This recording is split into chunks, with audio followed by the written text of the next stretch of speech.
Arrancamos directamente con este análisis sobre un misterio lingüístico que, la verdad, da mucho de qué hablar.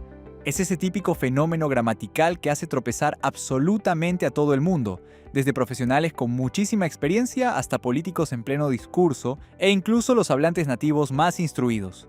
Hoy vamos a diseccionar este pequeño enigma yendo directos a la raíz del problema. Es una de esas peculiaridades de nuestro idioma que siempre genera debate, y entender por qué ocurre resulta francamente revelador. El centro de todo este rompecabezas se puede resumir en una duda súper cotidiana. Pensemos en esta pregunta. ¿Hubo o hubieron problemas? Ahí está. Ese es el microsegundo exacto de duda que nos asalta a todos en mitad de una conversación. Es esa pequeña vacilación, ¿verdad? Que te paraliza una frase de repente o que nos hace dudar justo antes de enviar un correo importante del trabajo. Resulta súper curioso cómo una palabra tan corta y que además usamos todos los días puede provocar un cortocircuito mental instantáneo. Y claro, el conflicto central de toda esta historia es fascinante. Por un lado, tenemos la regla de hierro, inflexible, la que dicta la gramática pura y dura. Hubo problemas. Pero por otro lado, convive con nosotros un coloquialismo que, aunque normativamente es incorrecto, está muy extendido. Hubieron problemas. La tensión aquí es evidente. La norma estricta de la academia choca frontalmente con una expresión que se escucha a diario en los noticieros, en las oficinas y en la calle. Y esto nos lleva a preguntarnos, ¿por qué esta forma incorrecta sobrevive con tanta fuerza saltándose las reglas por completo? Pues aquí viene lo verdaderamente fascinante. El culpable de este lío no es la ignorancia ni la falta de lectura. Para nada. El culpable es, literalmente, el propio cerebro humano y su tendencia natural a pluralizar. No es un simple error por descuido. Estamos hablando de una trampa cognitiva en toda regla, una peculiaridad totalmente predecible de nuestra mente. El cerebro funciona como una máquina implacable que busca patrones constantemente.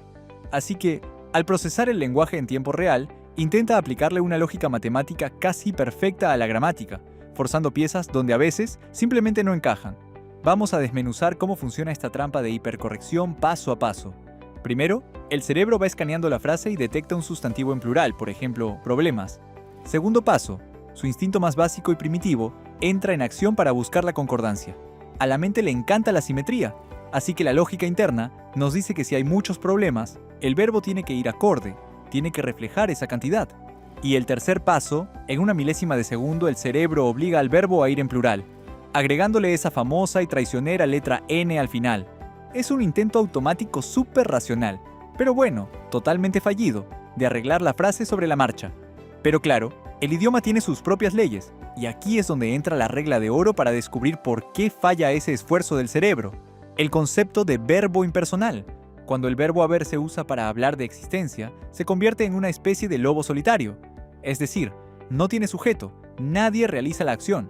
Y al no tener un sujeto principal al que obedecer, se bloquea y se queda anclado en singular para siempre. Funciona como una base fija e inamovible, sin importar en absoluto lo que venga después en la frase. Pensemos en esto con una imagen visual que ayuda muchísimo. Imaginemos que el verbo haber es un ancla gigantesca y súper pesada. A esa ancla le podemos atar una lista interminable de objetos en plural, 100 personas, 1000 situaciones, 200 problemas, da igual. La conclusión es clarísima. No importa cuánto peso o pluralidad le agreguemos a la frase, el verbo se queda tal cual, inalterado y sin rastro de esa letra N. Esa ancla estructural sencillamente no se mueve por nada del mundo. Pero atención, porque ahora viene el gran giro de esta explicación. Prepárense, porque resulta que la palabra hubieron sí existe, tal cual. Después de tantas críticas y de corregir 1000 veces lo de hubieron problemas, resulta que esta palabra, tan castigada, tiene su lugar oficial y legítimo en el diccionario de la lengua. No es ningún invento extraño. Lo que ocurre es simplemente que nuestra mente ha tomado una palabra totalmente válida y hasta ha empezado a usarla en el contexto equivocado. La línea que separa lo correcto de lo incorrecto se ve súper clara cuando diferenciamos los contextos. Por un lado, tenemos el uso existencial incorrecto. Si usamos el verbo por sí solo para decir que algo existe, decir hubieron problemas, es chocar de frente contra la norma. No hay discusión ahí.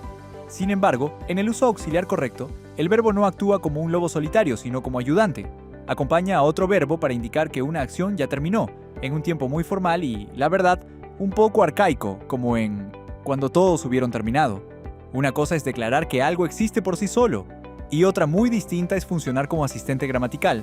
Y, por supuesto, llegamos al veredicto oficial. La Real Academia Española no se anda con rodeos con este tema. Su postura es tajante en contra de usar hubieron para hablar de existencia o presencia. Ver esta sentencia tan firme de la institución nos ayuda a entender la enorme brecha que existe a veces entre las reglas académicas y la fluidez del habla cotidiana. Las instituciones marcan una línea roja clarísima sobre un error que, paradójicamente, está más que normalizado en las conversaciones de millones de hispanohablantes. Si ampliamos un poco la perspectiva, vemos que esto sigue punto por punto la evolución clásica de un error lingüístico. Paso 1. La trampa cognitiva, impulsada por esa manía del cerebro de buscar el equilibrio matemático, genera el error. Paso 2. La sociedad normaliza el uso a fuerza de repetirlo una y otra vez, hasta que deja de sonar extraño. Y paso 3. Las instituciones académicas entran al debate y se atrincheran para defender la regla original. Es un ejemplo perfecto de cómo nuestro idioma es en el fondo un campo de batalla constante entre el uso popular y el rigor académico. Y todo esto nos deja con una reflexión final bastante potente para cerrar este análisis. ¿Llegará un momento en que esa terquedad biológica de nuestro cerebro obligue a cambiar la regla formal para siempre? Es muy provocador pensar si estos errores tan masivos, que nacen de nuestra propia lógica interna, terminarán convirtiéndose en la norma oficial del futuro. Al fin y al cabo, el lenguaje es un ente vivo que no deja de transformarse. ¿Quién sabe?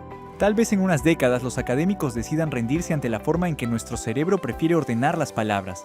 Desde luego, es algo que da muchísimo en qué pensar.